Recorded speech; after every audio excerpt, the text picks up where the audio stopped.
Hi, so news on the Gaza genocide. The IDF has accepted the Gaza Health Ministry's official death toll in Gaza as 71,000. Now, that's an extremely conservative estimate. Some estimates are up to hundred thousands. I mean, you see the images yourself. It's not just that. I mean, not that 71,000 people is not a big number, but it's just scores and scores. Basically, the entire territory itself has been razed to the ground, and there's been countless death and destruction. And we finally have an acknowledgement from the IDF of Palestinian Gaza figures themselves on this death toll. I'm reading this and looking into this because, I mean, generally they would be like, you can't trust Hamas, and Hamas makes these numbers. You know, we should remind ourselves that number one, on October 7th, 1,700 people died. I mean, that's a lot of people. That's effectively their 9/11. And those were attacks across Israel. It is not an eye for an eye. That's like an eye for a body. That's an eye for a whole people, for a whole spirit. And I did another story about the spirit of Palestinians, first library that's created in Gaza since then. And as an American, looking at this story, it just reminds me of during this 2-year genocide that started in 2023 and some past time, in real time, in 4K, in the present, this genocide was actively going on. It reminds me of during the Democratic Biden administration. And it reminds me of Kamala's reluctance to rescind funding for Israel, the current reluctance of Democratic congresspeople, of Joe Biden's reluctance. Criticizing a genocide does not inherently make you anti-Semitic. The reluctance of our elected leaders to call that out just reminds me, you know, here we are in 2026. Joe Biden's not in office. Kamala's not in office. Trump is doing whatever the fuck he wants. We had a chance for Democrats in office to do what we, the people, wanted them to do, what their voters wanted them to do.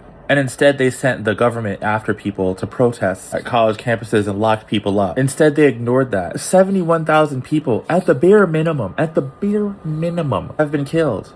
And what do you have to say for that? For the elected leaders we put in these roles, it just reminds me that life is short. You're only in this role for a period of time. You only live this life for a certain period of time. You have a certain power it's not forever.